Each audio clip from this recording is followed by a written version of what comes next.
Magandang araw po sa inyong lahat, lalo na sa ating mga pinuno, kawal, kawani at pamilya na hukbong katihan ng Pilipinas. Ako po si Father Dion, ang Post-Catholic Chaplain ng Headquarters and Headquarters Support Group ng Philippine Army. At ito po ang salita ng Diyos, ang ating gabay. Ngayon po ay Thursday, September 4, 2025, ng ika-22 linggo sa karaniwang panahon. Sa unang pagbasa mula sa sulat ni San Pablo sa mga taga-Kolosas, chapter 1, verses 9 to 14, idinalangin ni San Pablo na mapuspos kayo ng kaalaman sa kalooban ng Diyos, may karunungan at pangunawa upang mamuhay ng karapat-dapat sa Panginoon. Bilang sundalo, alam natin ang halaga ng malinaw na utos. Kapag hindi malinaw ang utos, naging delikado ang misyon. Paalala ni San Pablo, ang Diyos mismo ang nagbibigay ng ating mission order. Mamuhay ng may pananampalataya, integridad at tapang upang magbunga ang ating buhay para sa Kanya.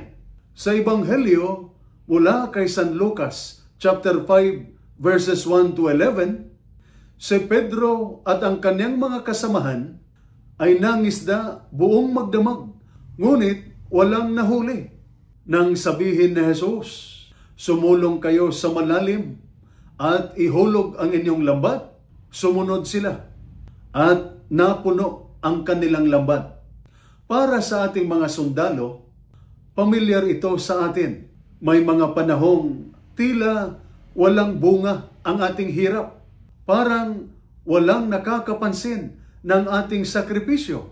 Ngunit kapag sumunod tayo kay Kristo at nagtiwala sa Kanyang utos, nagiging posible ang imposibleng bagay. Ang pagsunod kay Kristo ang nagdadala ng tagumpay. Gaya ni Pedro, tinatawag din tayo na huwag sumuko sa takot o panghihina. Gaya ng sundalo, tayo'y tinawag na maging disiplinado, handa, at laging sumusunod sa ating tunay na commander, ang Diyos. Kay Kristo, bawat misyon ay may halaga at bawat sakripisyo ay may dalang pag-asa. Kaya tandaan natin, ang ating tunay na misyon ay hindi lang ang ipagtanggol ang bayan, kundi maglingkod din sa Diyos.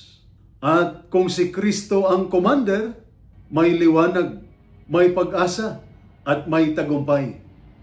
Ito po ang salita ng Diyos, ang ating gabay. Manalangin tayo. Amang makapangyarihan, inialay namin sa iyo ang aming mga sundalo at kanilang pamilya. Bigyan mo sila ng karunungan upang makilala ang iyong kalooban, lakas upang tiisin ang hirap, at tapang upang maglingkod ng may pananampalataya.